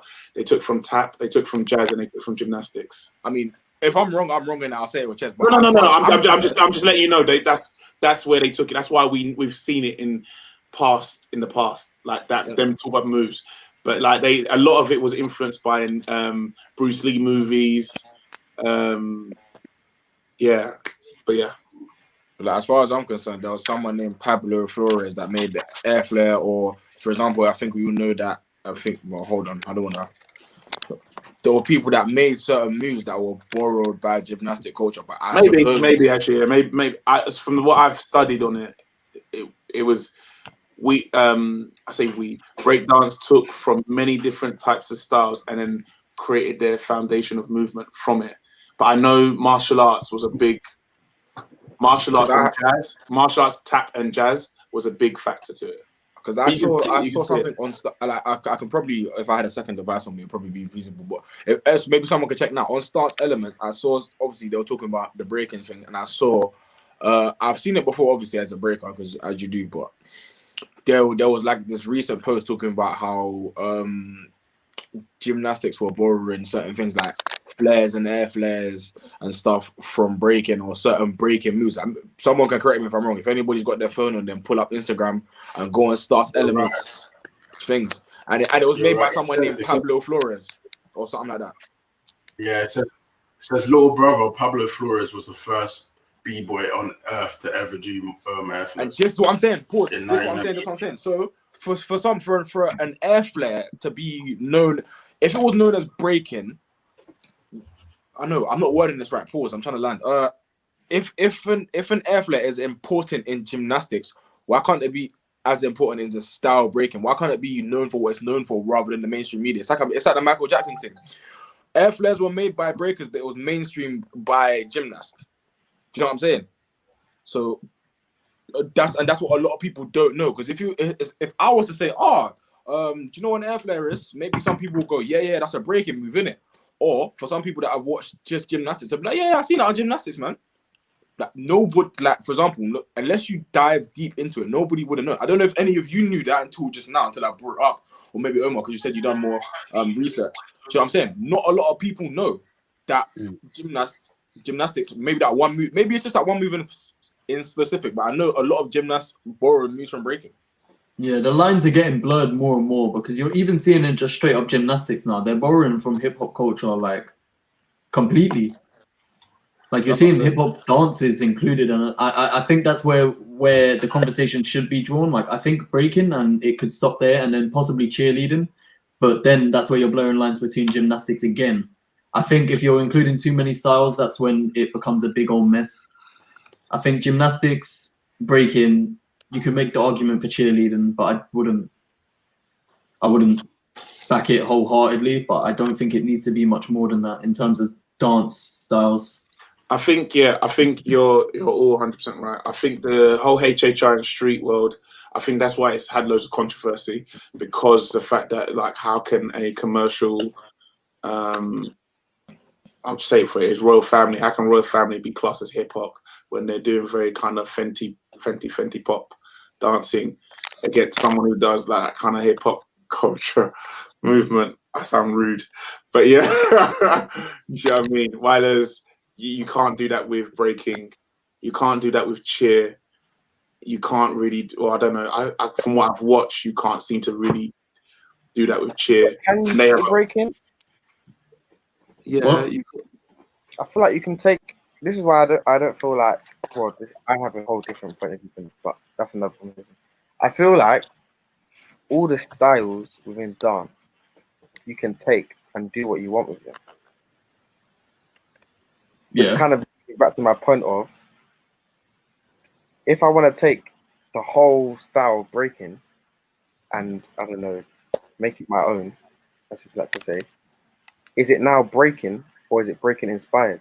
And if I now use my version of breaking in the Olympics, how can you judge that against someone that's going to do an authentic breaking round? If that makes sense. That's what we're saying. We're saying it all comes down, like really, when this all comes down to, it's just a point system. How are you being judged? Not even point system. Is it like who can do certain moves? Yeah, no, Kobe. That's what we said. I don't think you were saying when we mentioned it. For example, I'll give you an example quickly again. It's like, for example, there are certain b-boys that can bang 5 air flares. You know me, I can't air flare yet, pending. You get me? But let's say, for example, I did a nice footwork round with some nice, like hitting the beats and that. But then you got a b-boy that can do an air flare to 90 to this, that, and the other, do all the impressive moves. We were discussing about. Normally, it would be like that musicality, this, that, and the other. and how it's judged differently. What we were saying was the important thing is how it's going to be judged. Because if athletes, then I will just have to learn how to do power moves.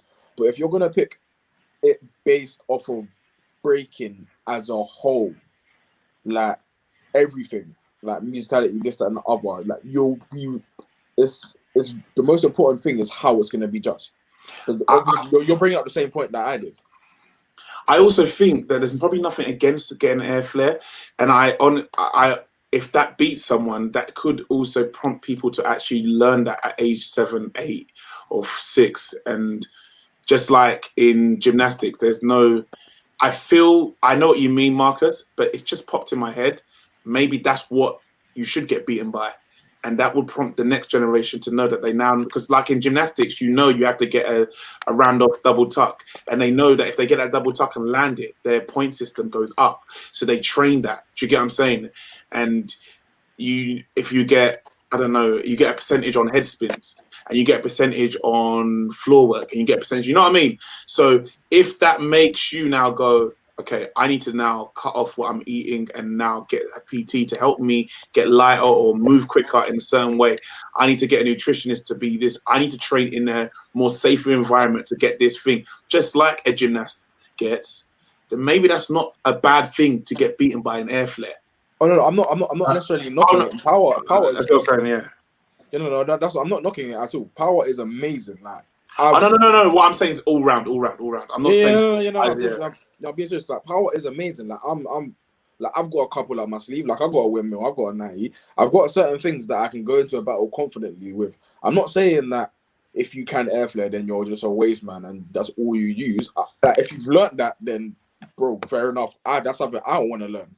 But what I'm saying is that it has to be judged to the point where you can't be blown out by that one move. And plus, for example, I could have all the moves in the world, but it wouldn't matter if I can't do them on beat or use them effectively. Because then let's say for example, an air flare is the godly move that you need to win battles. If I go in every single round and do an air flare or a flare or a windmill every single round, and I somehow win, then there's something wrong. This is being judged wrong. No, but I think if they do it like gymnastics is done, I think it should be a point system. So I think air flare should be, I don't know, quite high. Air flare should be 10 points. But then pause. Everybody air flares differently. Some people air flare with their legs closed. Some people air flare with their legs open straight. Is it gonna be a thing where you're now making it into a gymnastic thing where you have to do the straight leg thing, the pointed toes thing, or you're gonna keep it cultured? In a sense, do you know what I mean? It's very techie when it comes to that. Because every dance is different. Oh, go on, Kobe. Do you see what I'm saying? And this is why I say, okay, this is a question. Omar, I feel like you not want things to be in the Olympics, but you're for breaking. Is everyone here for breaking in the Olympics? Yeah. That's mate. Okay. Why? What is wrong with this? This is why you shouldn't join the podcast 2 hours later. we explained it. We've done this. After this is done, yeah. Yeah, watch back. I'll just watch back. We've all done this. I think what it is you know what it is. I'll explain to you, because the problem is we have, as a scene, have been pushed back by every single place. This lady that was talking about squash, at least they have a world championship where she still gets paid and gets a finalist, and she's world champion. And that they still have a televised sports. They have something that is looked at as big enough. We can go to these championships, and we are paying out of our own pocket. Are you against this, Kobe? Are you against for breaking the Olympics? I'm not against it. I just don't like the concept of us trying to be in the Olympics. Like, why aren't we doing our own thing? No, I think the Olympics is. Huh? The Olympics is the pinnacle of sport, and that's like not even just modern day. That's history. Like, the ultimate sign of respect and accomplishment is literally the Olympics. So to not have breaking or to have breaking in there, let alone any dance style of any kind, be in there and represent us, is phenomenal. That's like almost everything you could ever ask for. Like, it's expanding this to not just like other sports, it's expanding this to children all over the world for generations to come. This could only ever elevate breaking, let alone I'm for not having other dance styles in the Olympics, but having breaking in the Olympics brings a whole new crowd to other styles. There'll be people who know nothing about dance whatsoever. They see breaking, gaining interest, YouTube recommendation, they see locking, popping, this, that, and the other. You just never know. Like, And I think sorry to cut you here. This opportunity of breaking being in the Olympics could be the stepping stone of when in the future we actually do our own thing. It will be more relatable for everyone else because they've already seen like A build a, up. like a kind of you know what I mean. And then what you Yeah. got to remember as well is because how Olympics went, they started having championships and further things that was then continued on in their countries, like qualifiers. Then they had the European Championships, the World Championships, and stuff like that. What you got to look at is a stepping stone to moving forward, in which where dance is going to now be just that little bit more respected and not seen as something that you can only go on a Britain's Got Talent show or on a Got Dance TV show before you can make it. Do you know what I mean? Or you've made it because you did a movie. Do you know what I mean? So everyone starts sharing their little pictures or that of their 5 seconds they saw of themselves. No, and I don't think there's a single person in the world, well, not a single person, sorry, but there is no one in this day and age, that like woke up and thought, I want to be a hammer thrower. You know, they see that in the Olympics, they see that on TV. Like, these are traditional things that have lasted for centuries now because of it just being such a historic like achievement through history. And breaking could possibly be that. Also, it will give a new perspective. You got to deep it. Like Omar just said, if let's say for example our kids now, anybody's kid says, "Oh, I want to become a dancer." Okay, cool. We'll take you to a dance class. I know you're gonna be unserious for a little bit. I know you're not gonna really take this seriously. The child proves them differently. Or you can say something like, for example, there's a difference between saying, "I want to become a dancer" or a break dancer, or now you can have the chance to say, "I want to become an Olympian." It changes the perspective so much. Hey, mom, I want to become an Olympian. Hey, mom, I want to become a dancer. Deep the difference, especially in parents' response. Oh, I don't know if you can, like, for example, what would you do if Neve one day just went to Dad, I want to be an Olympian? I want to be a breakdance Olympian. No, bro, you're 100% right and Kobe, you know what? Because you have that African father, so you know what it's like when you say you want to be a dancer. Their minds, but you say you want to be a footballer. If you had said that would have been such looked down upon because of the clout look on social media. So, but remember, in my time, because when football, you got to remember. In my time, when my dad stopped me from going for doing it because he didn't think it was going to go anywhere, you got to remember it was 92, 93. This is when football wasn't that big. You got to remember in 1990, Blackburn freaking won the Premier League. That's how bad it was. In 1990, football just got what's it called? What's the word? Privatized. Companies now bought football, so Premier League, and that's when the Premier League, before it got called the Division 1, it then got called the Premier League. Before that, the biggest thing of football before 1990 was international football. International football was the biggest thing. Do you get what I'm saying? So when they got privatized and they got put on TV and so on, that's when it got taken to another level and it got respected. This is the same thing we're saying with the breaking. Once breakdancing gets respected, people are going to go down a road of learning about the different dance styles, but they're going to also care about it. Shows like this, people will tune in, not because they're thinking I'm part of the dance world. They want to understand what this is about. They want to get it. Their children are going to want to believe in it. And this is the reason why I was saying this. It's very important that they do this right. They're going to make mistakes, but they get it to a point where other countries look at it and go, okay, you know what, we'll do it for our next one. And we'll do it for our next one. Because they are on this thing of the Olympics is dropping in level, by the way. Less people are interested in the Olympics. So, and there's less young people that want to become runners and stuff like that. But by putting these more 21st century stuff involved, it then heightens things. And then I'm going to say it now, diversity. When diversity won, a lot of people don't want to admit this, but when diversity won in 2009, the job levels rose in dance. The amount of work, you see the jobs that you just get now on the side, or any of you get like quick 30, 40 pound or whatever, that did not exist before then. It hardly existed. You struggled to get those jobs with ease unless you were big in the game. That's why every single person at the time wanted to get on TV shows, because they believed the only way they could get big in the game was getting on a TV show. Do you get what I'm saying? The only way you could be big in the game if you won the battles consistently, not once, consistently. Hence why for years, Plague was the big crew around over everyone else. Boy Blue because they became a company. Do you understand? And they enriched themselves in a certain way. It became impossible following. But when diversity won, everyone then started to eat a little bit more. I could now turn around and say I'm a dance choreographer, and people could turn around and hire me. That's what this breakdance thing to me is about. Because now, if I'm going to use Lauren Halil, if Lauren Halil turns around and says she wants to be marketing, the breakdancer needs marketing. She understands the scene a little bit more so than some person who went Oxford on marketing. So she gets it. She's now eating 30 grand every year. She's eating now, bro. You can now love dance, and you're not just eating by me. I'm a musicianist now. Breakdance music. You know how many breakdance producers there are, bro? Do you even know any, bro? I know 4. Do you know any? We don't know any, do you? But now they're going to have a name now. They're important to the scene now. They're important now. Their beats that they're going to remix and do and put out for us is now important. And the DJs they select. You know what's crazy? I don't think anyone understands the aspect. The opportunities are just limitless. Like you can expand it to everything. Do you know what's crazy? You know what I was going to say to you? DJs have not been... I don't know whether I haven't subscribed to a certain thing or know the right SoundCloud, this, that, and other musically, but I have not heard a new breaking thing since like a couple Red Bull BC 1 tracks ago, and even then they're sounding the same, and that's the same argument that I believe I think it was B-Boy Nakeen was having.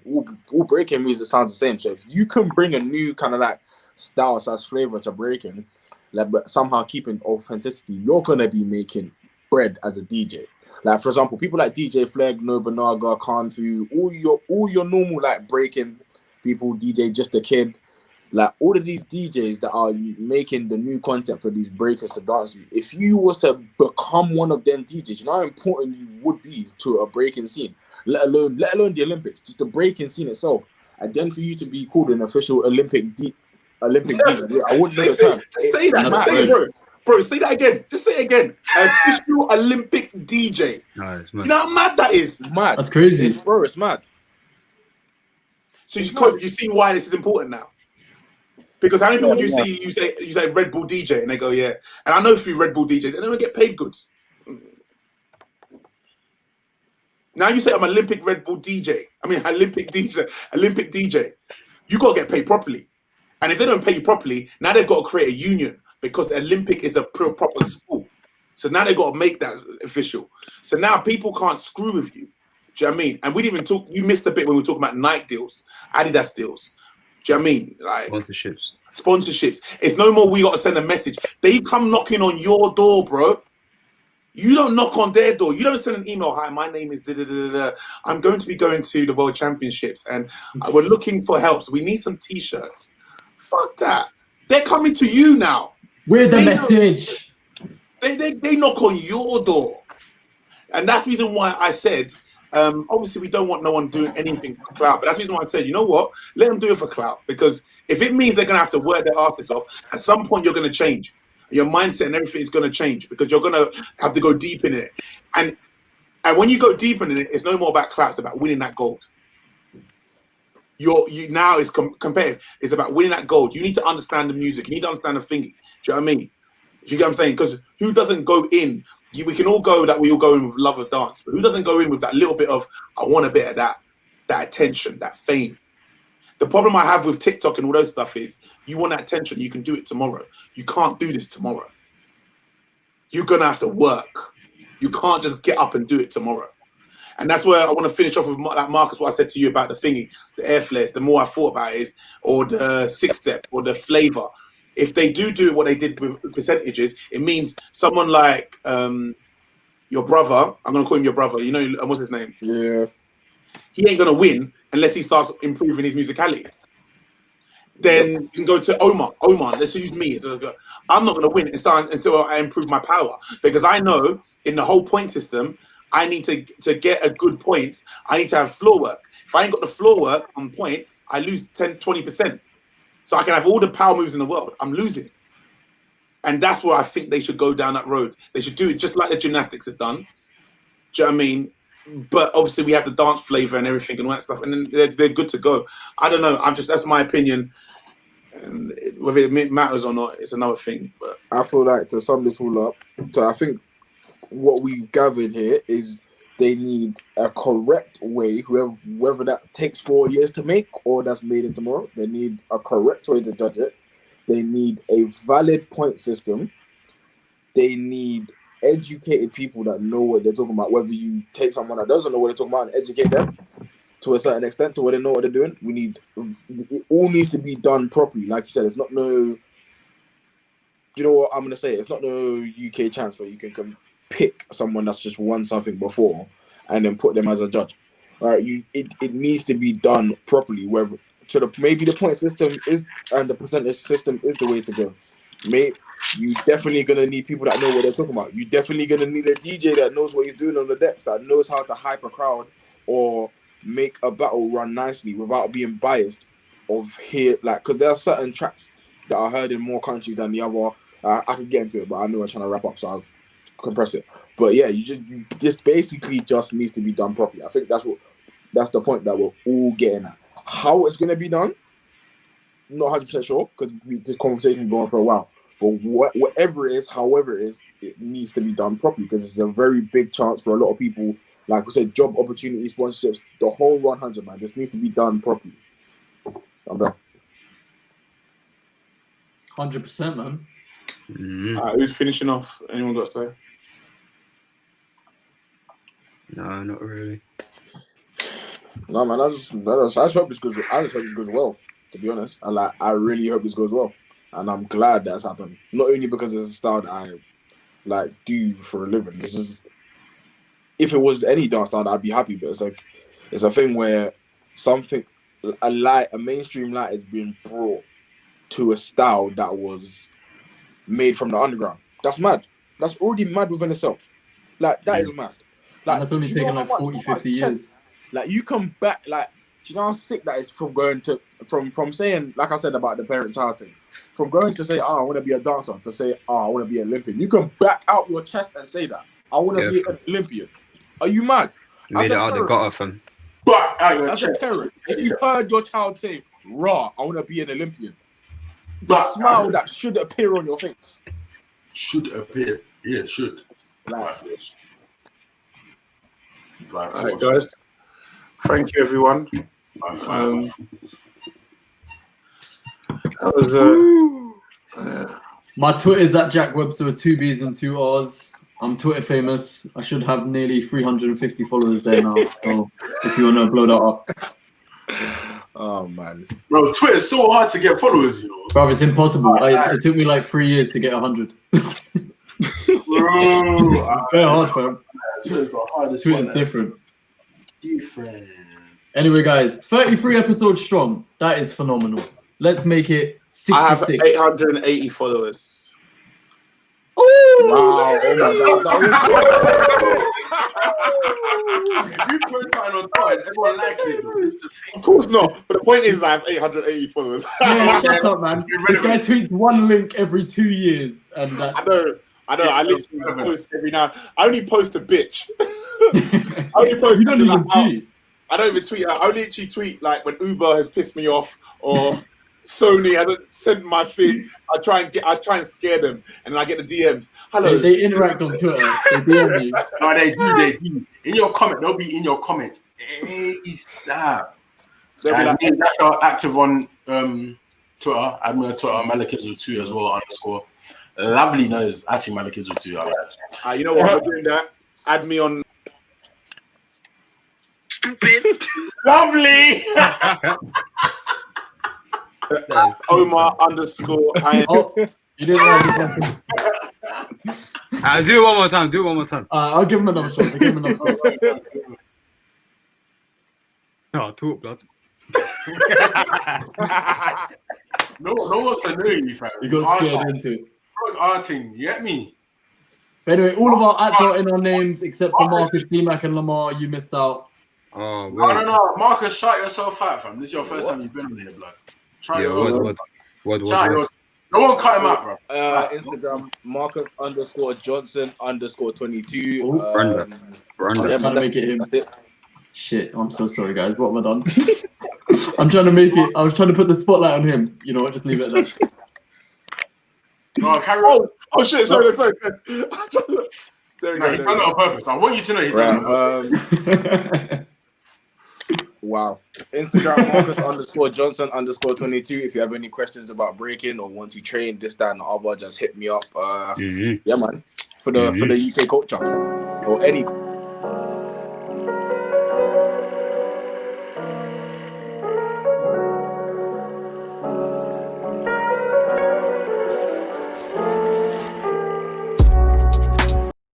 Here he is. I'm so lost. Marcus, you know what, yeah? Marcus, I'm backing you up here, fam. I'm vouching for you, man. These men are pussies. No, but No, I don't know. Wait. You know, I knew something like this was gonna happen because I'm new in the podcast. The only thing I can see is myself right now, and I'm on a phone. It's Nah, it's not because you're new. They'll still do it to you. Yeah, it's not because you're new, fam. It's just you. It's still live. Right, man. It's just you, bro. You need to do something as well. You're a waste, man. You don't do enough. Look how Omar's laughing. He said that you're a pussy, fam. That's what he said, fam. Hey, we're still live. Mally, how you doing this? Shut up, Mally, man. how you doing this? How you doing this? You're the one who kind of give him I his said a light. cause controversy. Give him his light, yeah. You don't want to give him no We're still light live? at all. No, that's You're right. still live. I think so. Anyway, guys, Oh, we're still live. it has been a blast. I hope everyone enjoyed the show, and we're tuning in next week, innit?